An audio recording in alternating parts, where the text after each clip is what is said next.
All right, let's talk about chest training. So when we say we're training our chest, we're really talking about the pectoralis major, a muscle which has three distinct parts: the clavicular portion, or the upper pec, which you can see attaches to the clavicle, the sternal portion, which attaches to the sternum and makes up the bulk of the pec muscle, and the costal portion, otherwise known as the lower pec, attaching to the ribs. Collectively, these three parts of the pec produce a motion known as horizontal adduction. That's when the upper arm is moving closer to the midline of the body in the horizontal plane, as you see here. The pec does, in fact, have other functions aside from this, but for our purposes, horizontal adduction will be the movement pattern we will focus on in training for chest growth.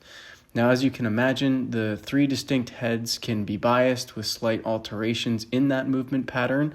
For example, we can bias the upper pec by having our arm path move along the line of pull of the clavicular fibers, going from low to high in relation to our torso, such as during an incline bench or during an incline cable fly. Similarly, we can bias the sternal fibers and costal fibers by having our arm path more closely follow the orientation of said fibers. With that being said, every single head of the pec is active during horizontal adduction in general, so focusing on isolation of one specific head is not incredibly important in my opinion, unless one of them is a glaring weak point that you're trying to improve upon. So what kinds of exercises can we use in the gym to train our chest? Well, we can do a compound lift like a press, where we have multiple joints moving at once, in this case our shoulder and our elbow. It could be incline, it could be flat or decline with either barbells, dumbbells, or machines, depending upon what gives you the best perception of tension in your chest, as well as what feels the best on your joints. Either way, be sure to use a full range of motion. Yes, that means you have to go all the way down to your chest, and I suggest pausing on your chest without unweighting the bar on each rep.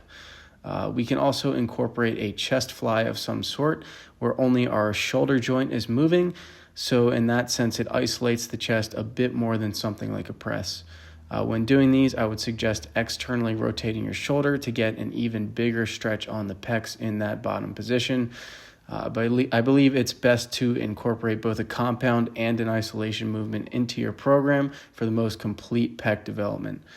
Personally, I like to do a compound and then an isolation and then another compound to finish, to ensure that my chest is in fact the limiting factor by the time I get to that last pressing movement. Either way, pick the variations you want to use in your program and stick with them as long as they remain feeling fresh. I would recommend running no more than 3 separate chest exercises during your program at any given time, since you don't want to exhaust all of your best options all at once. As always, use good technique. Use a load that's somewhere between 30 to 85% of your 1 rep max for that particular exercise. And of course, train close to failure. That is super important. I've been emphasizing that in all of these videos. You can be training anywhere between the 5 to 30 rep range is good.